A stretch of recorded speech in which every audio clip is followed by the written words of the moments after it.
Hi, everyone, and thanks so much for joining us for this podcast, Adventures of the Awakened Heart.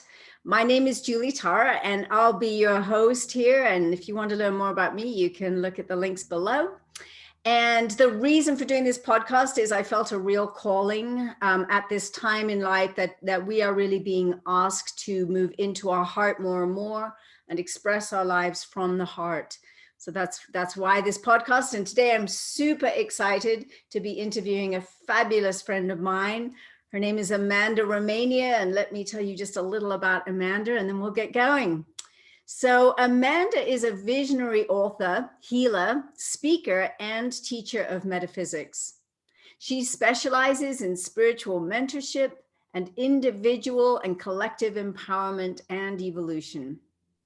Her initiation work brings forward the understanding of how cosmic and universal energy can be applied to everyday life experiences, and most importantly, to create a positive global imprint. Amanda offers personal session work, and let me tell you, it's fantastic. She's done it with me. I love her and love the work. She does sacred journeys and in-depth training programs as well. She can be found in her Atlantis Metaphysical Center in Sedona, Arizona, or on one of her journeys to sacred lands and temple sites around the world.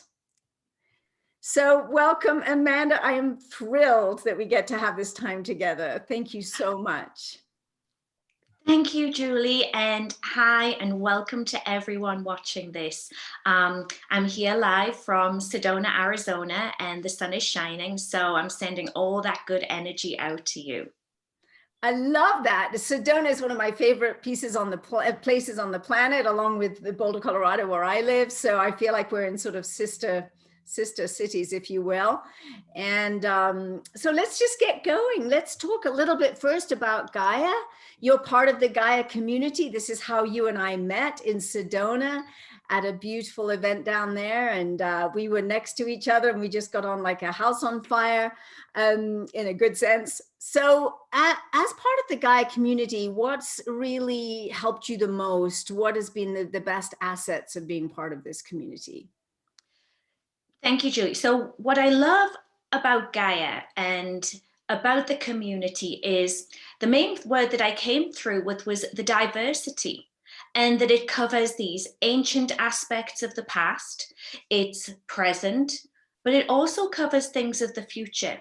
So what I love about it is that I can go at any stage in my normal life, in my spiritual journey, and if I have a question or I need to review something, I can go to Gaia TV, I can go to the community, and I can find some information, some support, some guidance.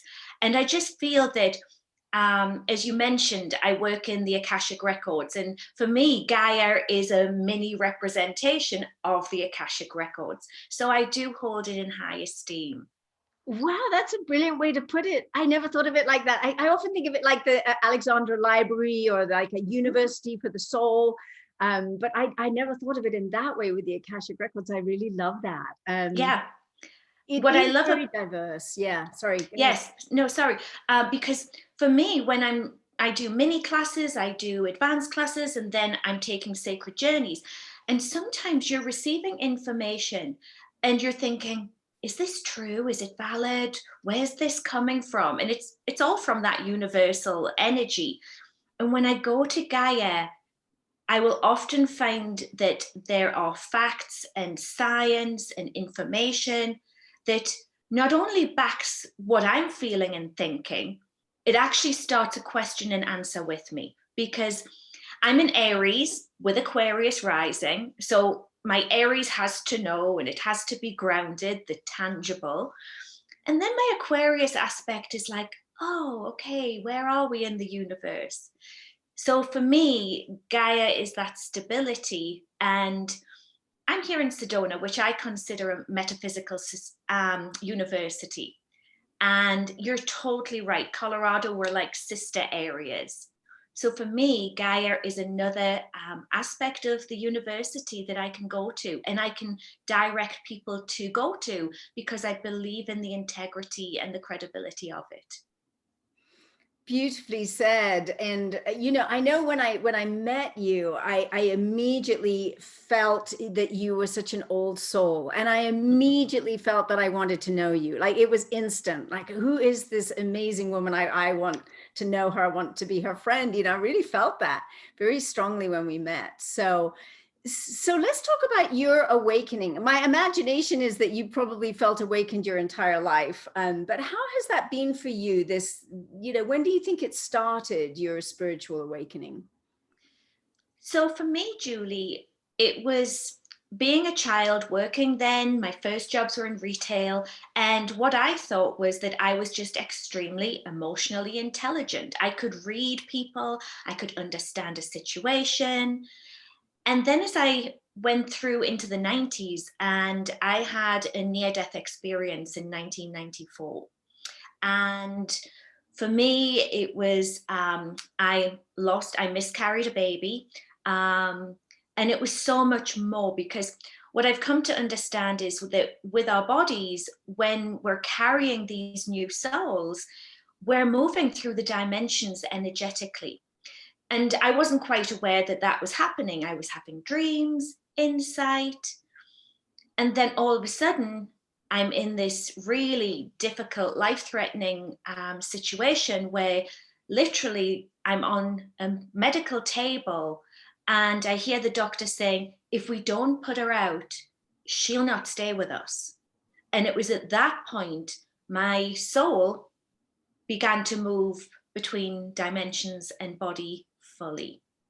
Now, of course, it's 1994. I'm married. I've got retail jobs. I hadn't really understood what was going on. But I know from personal experience that lots of other people had awakenings during that time. So I think it was my time. I think there was a cosmic alignment. And I came back and nothing was the same. I was the same person, but for 2, 3 weeks, I kind of didn't recognize people. And it wasn't that I had a walk-in experience, it was a full wake up.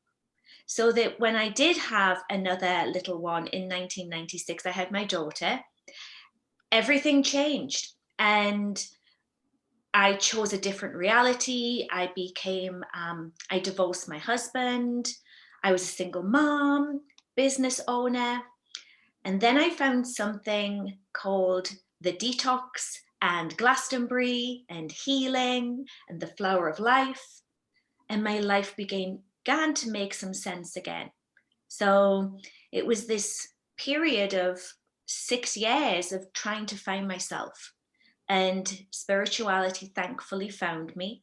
My past life friends and family found me. And I started my journey from there. But unfortunately, it did start with a tragedy and a moving experience that I'll never ever forget. But I understand that that was something that was in my soul path and my soul contracts. This is really a powerful story of really going to the depths and coming back up like a phoenix. And we've never talked about our children. I have 3 children, and I didn't even know you had a daughter. So it's just lovely to hear. But I never knew this experience that you'd had, and it's a very, very sobering experience. Of course, for any woman, I think it's probably the most difficult experience to go through, is losing a child. And I'm so sorry to hear that. It makes me quite emotional, I have to say. I didn't know you had gone through that.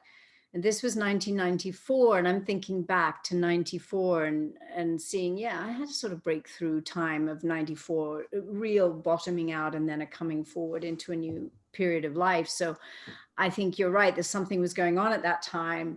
And also, just to tap back into what you said, we both have Aquarius rising, which I forgot, so we're both very interested in the same kind of things and in a global impact. And obviously for you, I would say this is a huge area where your heart just kind of awoke in a new way that hadn't before. So let's delve in deeply into other stories that you have of your life, because I know you're so sentient. I want to hear, like, what other kind of awakenings have you had? So the next awakenings kind of started in the year 2000, where I think like many people, we hit this point where we think, I've got to do a reset. Where can I go? What can I do? And for me, I went down to a place in Glastonbury and I decided to do a 3-day detox. And of course, I had no idea what detox really meant. I was still thinking it was in the spa environment. And I met my teacher and mentor. She was a lady called Isis in Glastonbury. And at first, because it was Christmas time, no one else was there. And I just was with this nice older lady, and she was talking about some spiritual things, but we got to really meet and connect on a heart level. And I think about her as being one of my grandmothers, and it was really quite sweet. And the next time I went back, there's a workshop group and we're doing the Flower of Life workshop, and people are doing drum circles and singing bowls. And I kind of didn't know what or where to be. And my teacher just kept saying, go into your heart, go into your heart. And as soon as I went into the heart, and I didn't judge, I was observing, I felt safe.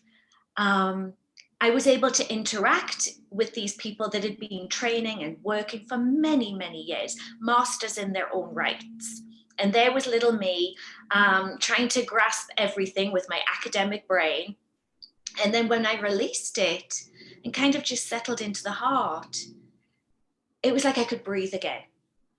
And it was that breathing. And from the breathing came this consciousness. And at that point, I started to be able to understand other dimensions and energy. And a lot of my psychic gifts began to come back. So the heart was so important. And I'm so glad that my teacher started me there, because it was like an opening and a layering of something that I know is ancient wisdom. I know it comes from way, way back, that was one of the first things we were taught in the mystery schools, how to awaken the heart.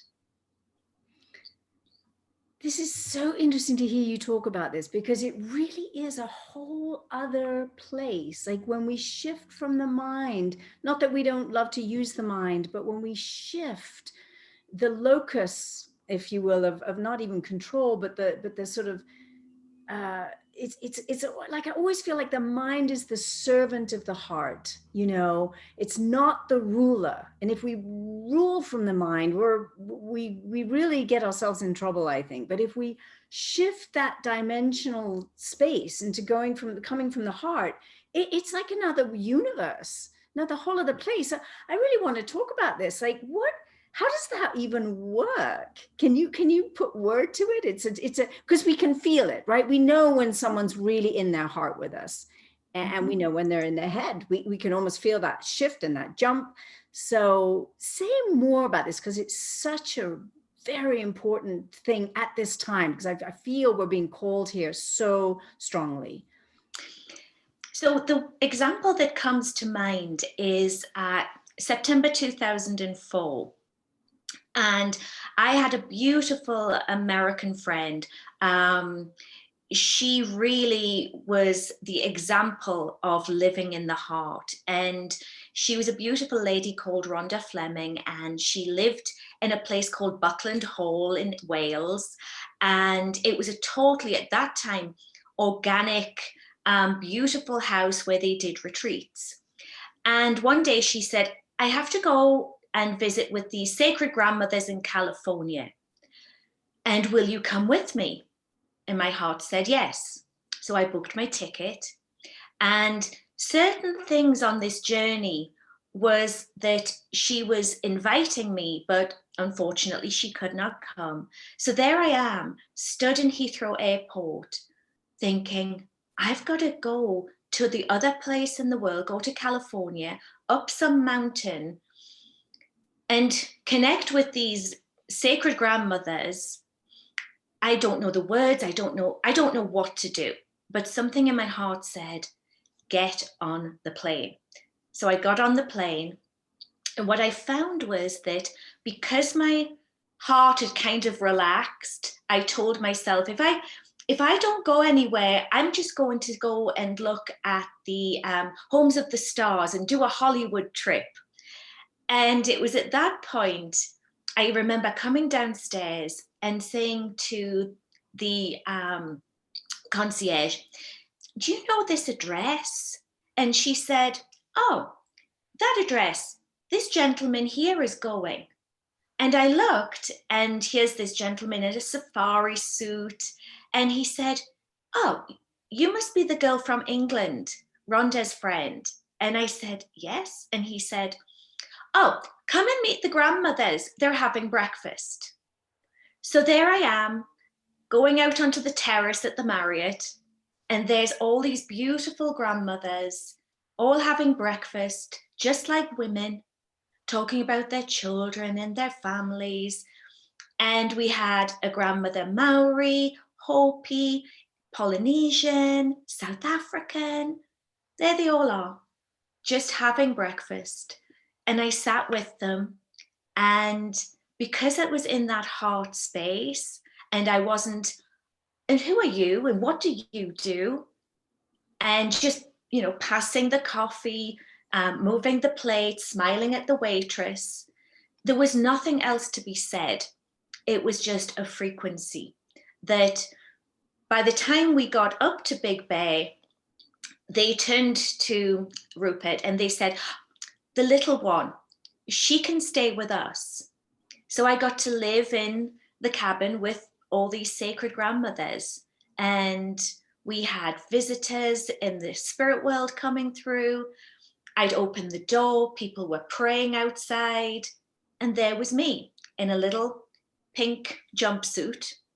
And I'd been able to come and shift into this world because I didn't want or need to take anything from it. My heart was just open, holding space, and the grandmothers could feel that vibration.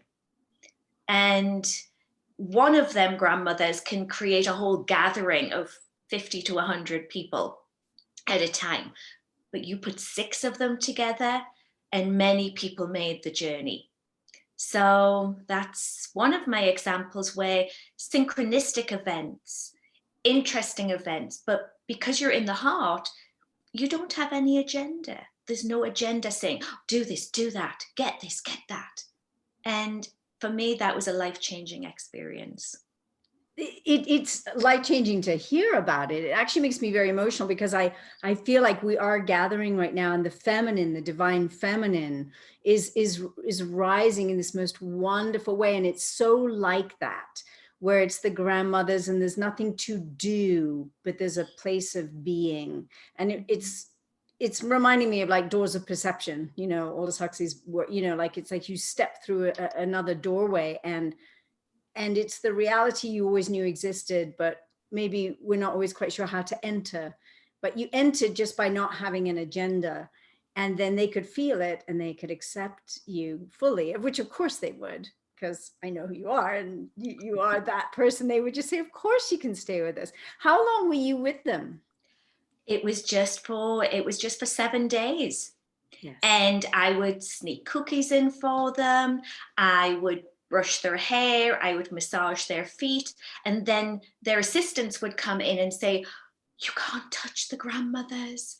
But the grandmothers would giggle and they would share stories, and they would say, I was hungry in the night and I had a cookie. And it was just those things that growing up in England, my family was from a working class family.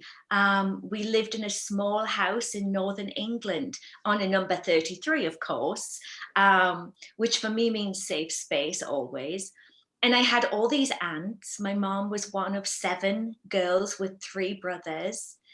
And I just remember my aunts and my grandmothers being just very, very sweet and humble ladies. And I was very blessed that I grew up in that environment. It wasn't privilege, but it was very, very loving. It sounds like it. And so you knew how to bring all of that to this 7-day event, the sweetness of just being that grounded, kind person that does provide the water or the the cookies and whatever. I really love that. I mean, I just love that about, and I am a grandmother now of 4 children. In fact, it's my youngest grandson's birthday today. He's just turned 1 today. Oh, Yes. precious. Yes. And it really is precious. And I do feel that the wisdom councils of the world are gathering, especially with these sort of women's groups, and not just grandmothers either, but there's these wisdom groups of women. Are you seeing that more and more? Yes, I'm seeing more collective groups. I'm seeing more supportive groups. What I'm also loving is a lot of these new mom and mother groups that know how to balance the different worlds.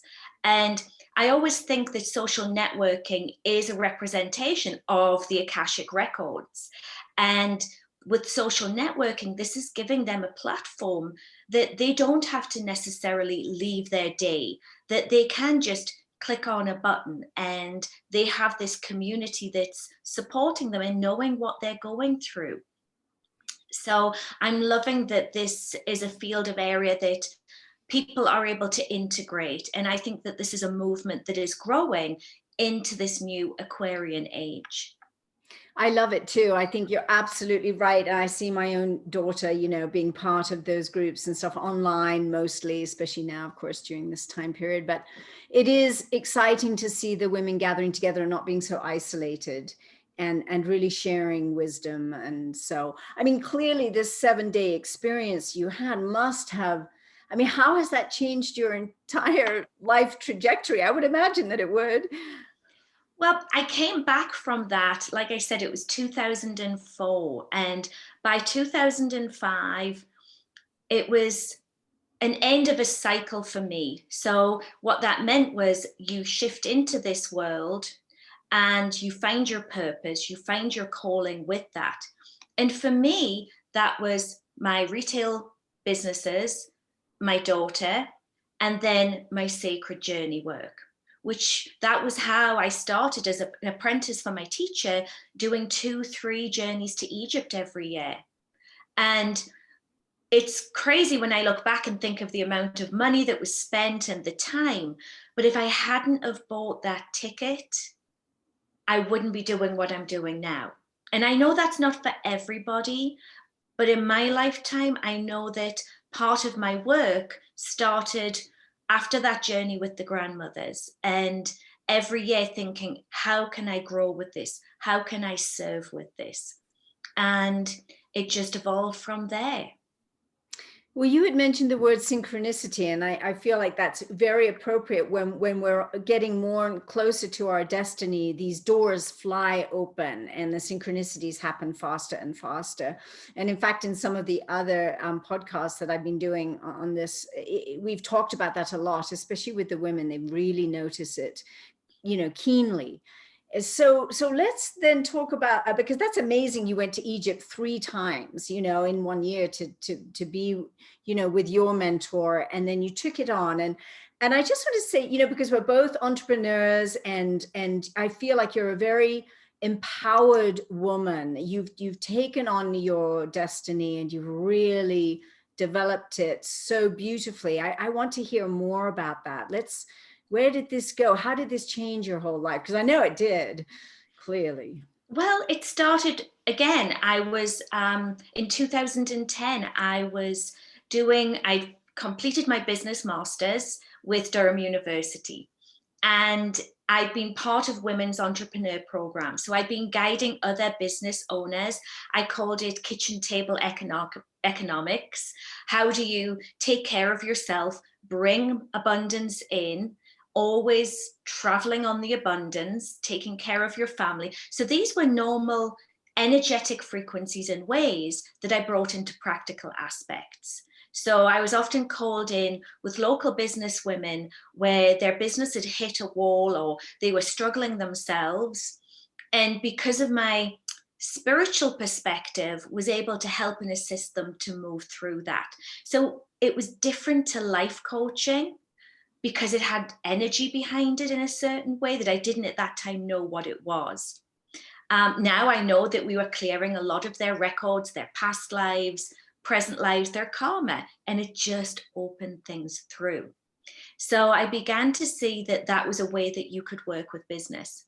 And in 2010, I was doing my business doctorate, and they told me, no, this is religion. You need to go to the theology department. We love having you in our doctorate classes. It was a traditional business school, but we don't quite understand the words that you're using.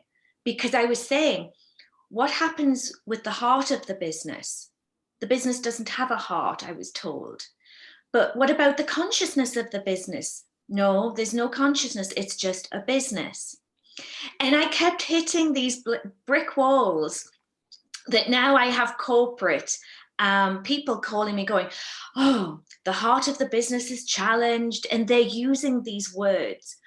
And it's interesting that it's 10 years later that I'm able to explain where that comes from. So now I help bridge those worlds where recently it was very interesting. I was working with someone and I said, the owner passed. And she said, yes, he passed from this certain disease. And what I realized was that everything in that business had that disease. And this lady is there giving her heart and her soul and helping because she was a survivor of the disease. And we hadn't made that correlation before. And I said, everything that this business struggles with stems from the energetic pulse of when it and why it was started, which was the heart of it. This was why this person started it. This was where this person went through that decline. So with businesses and energy and spiritual economics, I think there's this whole new revolution that's kind of coming and starting for us. And again, we have to watch that awakened heart. This gives me great hope, what you're saying, because I absolutely feel that this is where we're going with corporations more and more. And I belong to two major corporations that we talk a lot about the heart and the consciousness of both of those. One, of course, is Gaia. And the other one is my healing business. And in fact, I talked to the president yesterday, and we talked a lot about the heart and the inception of that business from the man who was a very spiritually evolved human being. Mm-hmm. So, and when you use the word spiritual economics, it reminds me of that fantastic book by Eric Butterworth, which probably you've read, called Spiritual Economics. That book, I used to use it so often when I would go teach in Eastern Europe and stuff and just talk about spiritual economics. And I just feel a great sense of hope when you speak about this, because we need to go in this direction. And in fact, this morning, I put something on LinkedIn from Simon Sinek about trust and team building and how critical trust is. If we don't have trust, and that's often trust in the heart's volition, and what is this really all about? Is this just about making money, or is this really about service in the world? And so, I mean, thank you for bringing all this up. It just brings up a lot that just thrills me, and probably that Aquarian rising part of me too. Like, yes, this is what we need to take this out to the world so much more. Thank you. Thanks, Julie. Yeah, because I think a lot of people, when they think about the heart, it goes into love, romance, and relationships. And it's not, because it's a pulse of everything that's moving. And I think you're so right about this trust and this trust aspect. And where I feel that comes from is that on evolution levels, we come through at different timelines and we take on lessons, which for me, a lot of you're in my age group, we came through around this indigo wave. The 60s, the 70s, even a little bit into the 80s, which we're now in positions where with the indigo wave was about truth and trust. Can we truly be here and present? Can we trust our higher selves? Can we be in our true hearts? And I feel that that's that level of consciousness that we're asking these questions, and not just asking them, it's, well, how do I show up with that? That's where my Aries kicks in. I've got 10 elements in fire. So this is where I want to move the energy. I just have to be careful I don't burn out. which is sometimes my mistake. I'll sometimes try to do too many things. And then I end up where I'm exhausted and I have to take some time out. And basically it's having conquer that balance. That's probably been one of my biggest lessons in the last few years. Yes, because you're such an enthusiastic soul, and it's like you just, whoa, you just want to come out and do your thing. 10 planets in fire, that's a lot. that's really a lot to deal with. I know. My astrologer, she'll say to me, well, you've only yourself to blame. And I'll say, okay, give me some direction for the next 6 to 8 weeks. And it's in that. But once I understood that that was my element core, and I understood that that's how my heart actually worked, then I could apply myself and move energy, shift energy. But I also know that that's where I do need the sunlight. I need the sunshine. I need the vitamin D to help me do what it is that I want to do in my life. And that's about a balance now. My intention for 2021 was, how can I be in a balanced state where it's not just all work? Where am I making some self-care time and showing up for friends and family? Because 2020, we weren't able to see them. We had different birthdays, different celebrations. I haven't been able to go back to England to see my family. I talk to them on Zoom, but in that time, it made me realize just where my heart actually is. Yes, and both of us, of course, being English, I'm from Cambridge, you're from the northern part, and I always feel like part of my heart is always over in England.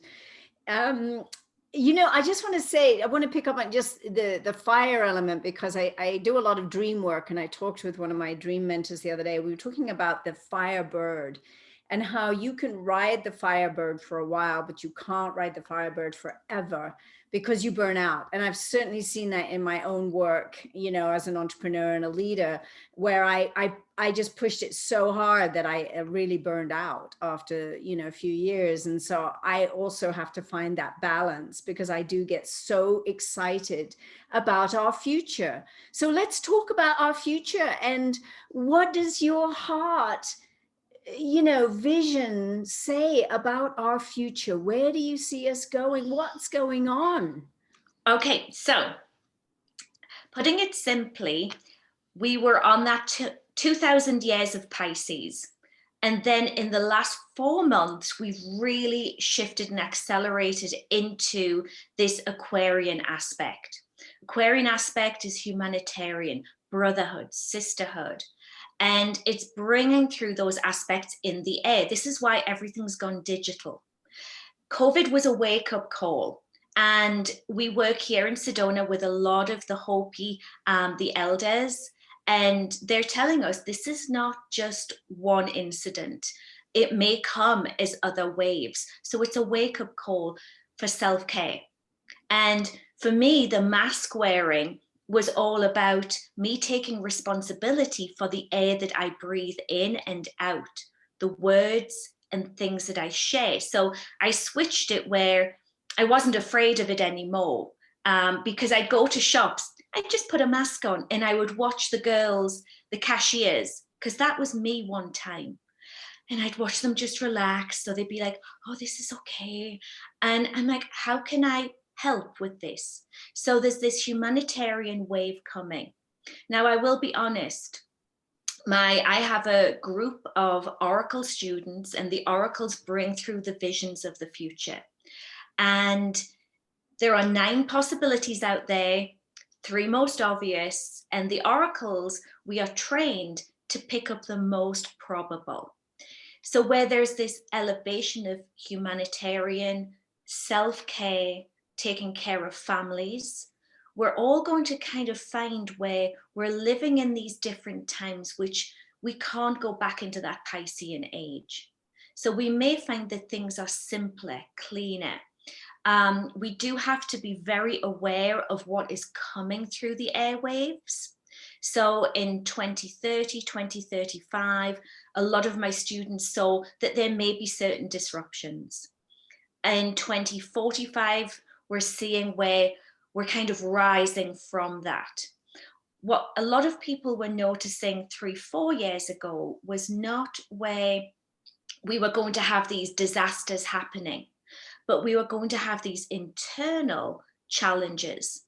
And these internal challenges would create social situations where people had to say, stop, enough, I'm going into my heart, I'm taking this time.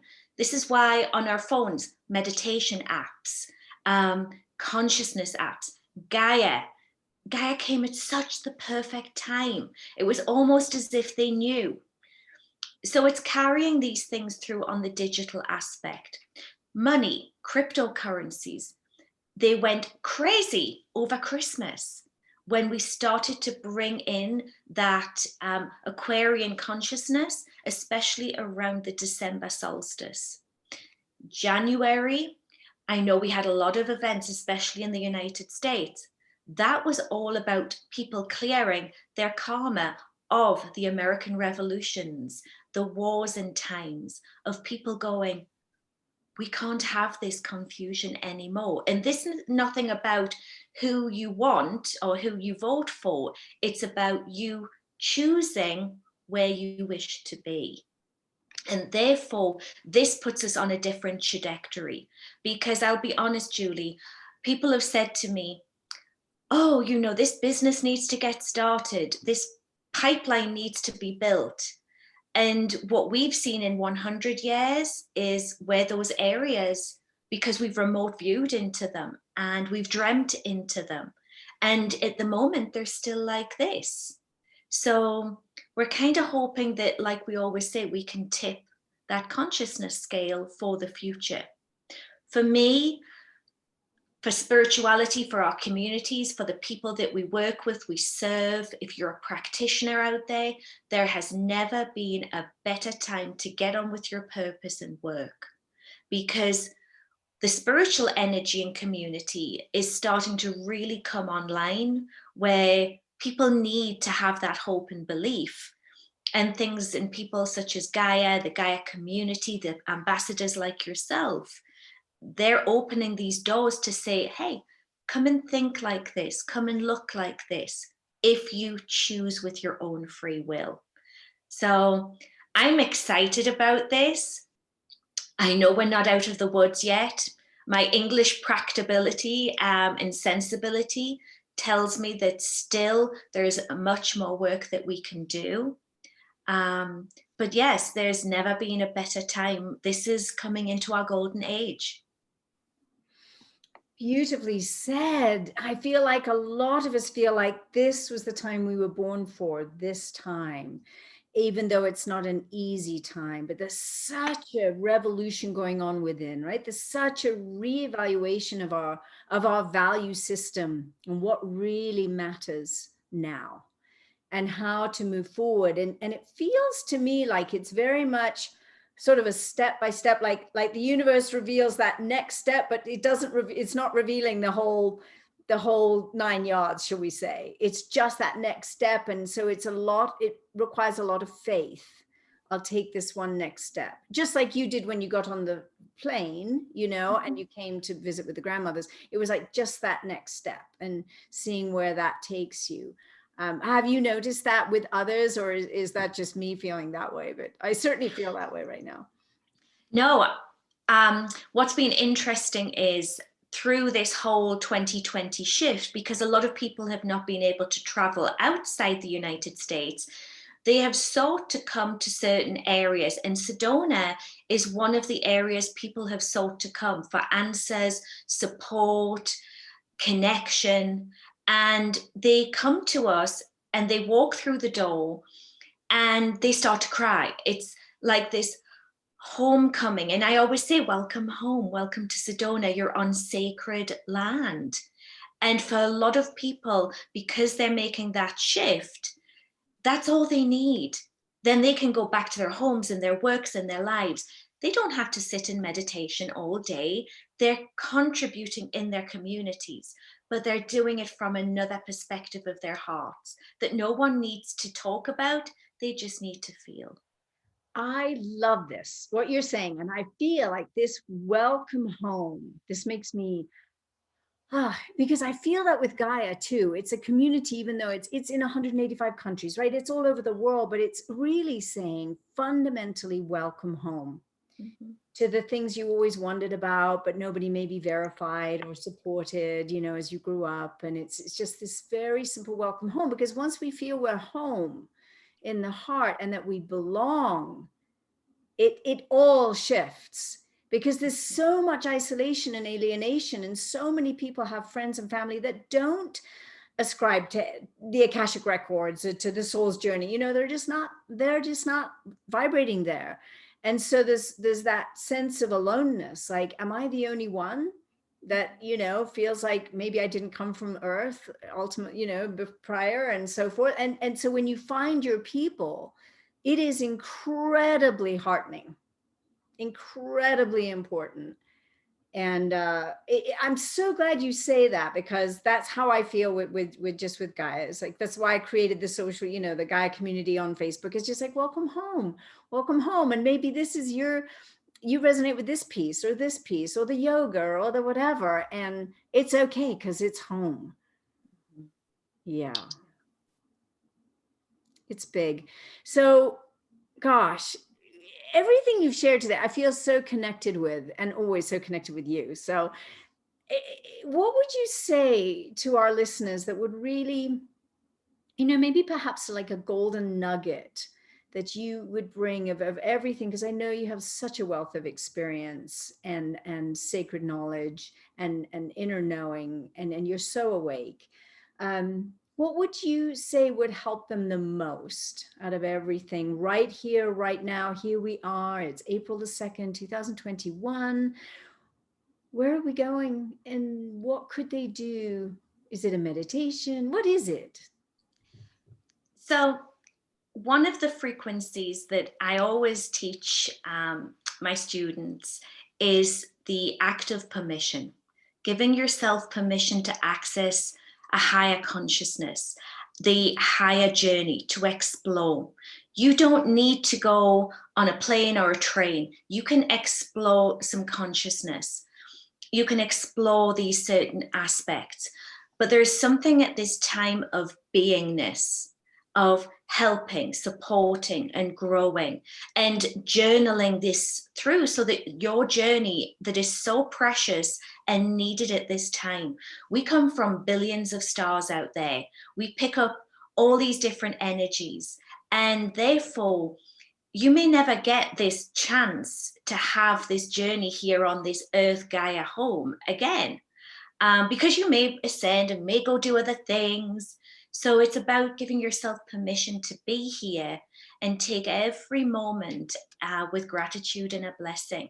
I know there's lessons, I know there's challenges, I've faced them myself, but there's something about that frequency of permission that stops us judging ourselves, or I ate this last night, or I said this yesterday. I'll take responsibility, but I'm giving myself permission to be here today.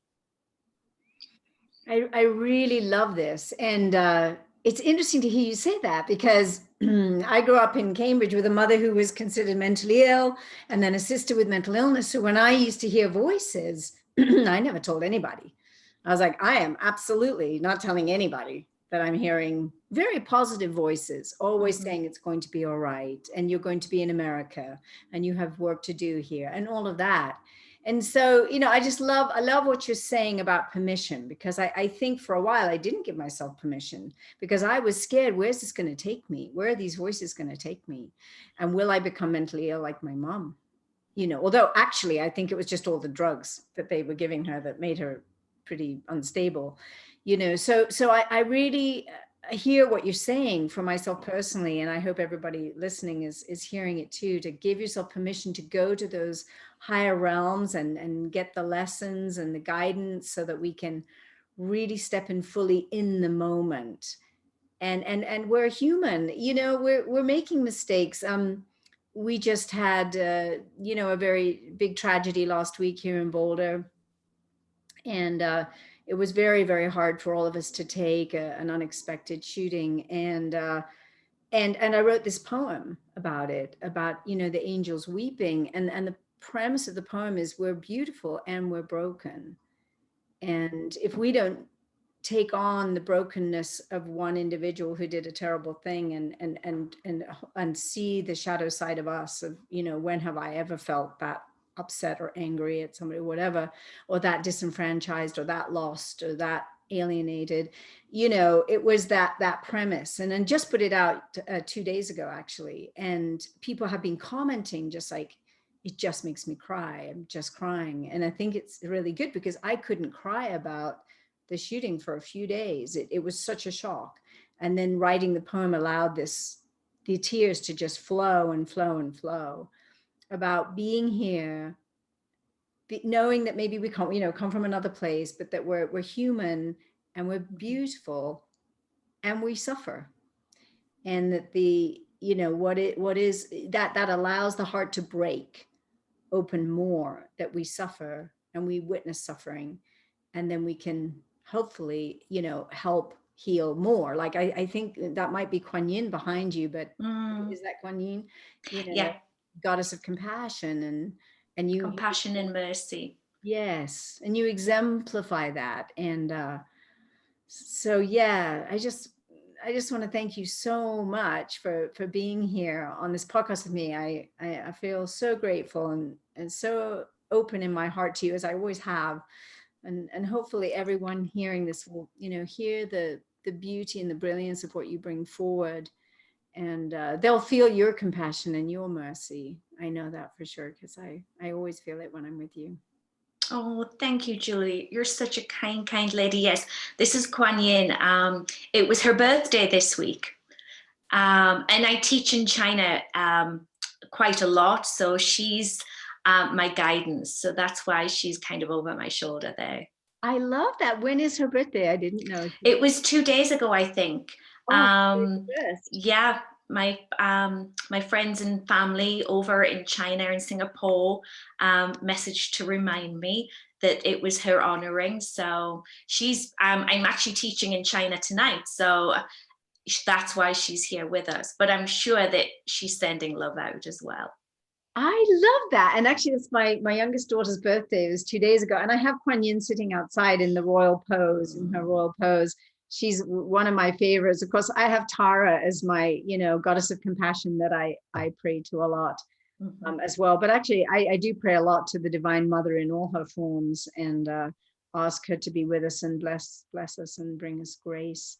So I feel blessed to be with you today. Thank you so much for your time. And I love you and I love the work you're doing. Thank you for everything of who you are in this world and what you do. Thank you, Julie, and lots of love and blessings to everyone out there that's watching this and sharing some time with us. It's an absolute honor and a privilege. Thank you. Thank you. Thank you, everyone. And we'll put links below, and please join our Gaia community so that you also can be part of this amazing awakening tribe at this time. Bye for now.